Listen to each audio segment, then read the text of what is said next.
ஆண்டவர் இயேசு கிறிஸ்துவின் திருநாமத்தினாலே வாழ்த்துகின்றேன். இந்த நாளிலே நாம் சிந்திக்கின்ற திருமறை வசனம் பிலிப்பியர் 2 அதிகாரம் 7-8. தம்மைத்தாமே வெறுமையாக்கி அடிமையின் ரூபம் எடுத்து மனுஷ சாயலானார்.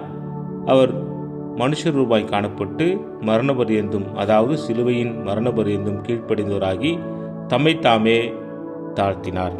அன்புக்குரியவர்களே, ஆண்டவராக இயேசு கிறிஸ்து தன்னை துன்புறும் மேசியாவாக தன்னை அடையாளப்படுத்திக் கொள்கிறார். என் உயிரை அனைவருடைய மீட்புக்காய் கொடுக்க வந்தேன் என்று சொல்கிறார். சிலுவை மரணம் அவர் முன்னே நிழலாடி கொண்டிருந்தாலும் துன்பம், துயரம், வேதனை, மரணம், நெருக்கடி, பல்வேறு போராட்டங்கள், இதன் மத்தியிலே அவர் பரலோகராஜ்யத்தின் அனைத்து பணிகளும் நிறைவோடு செய்து முடிக்கிறார். இறுதியிலே, நான் உங்களுக்காக என் உயிரை கொடுக்க வந்திருக்கிறேன் என்று சொல்கிறார்.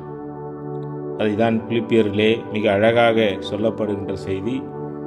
மரணபரியந்தும் தன்னை தாழ்த்தினவர், கீழ்ப்படிந்தவர்.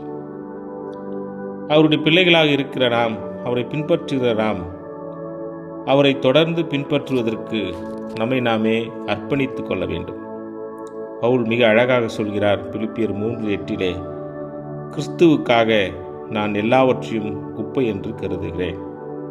கிறிஸ்துதான் நம்முடைய வாழ்வின் சாரம். கிறிஸ்துதான் நம்முடைய விசுவாசத்தின் மையம். ஆகவே கிறிஸ்துவை நோக்கி நாம் பயணிப்போம்.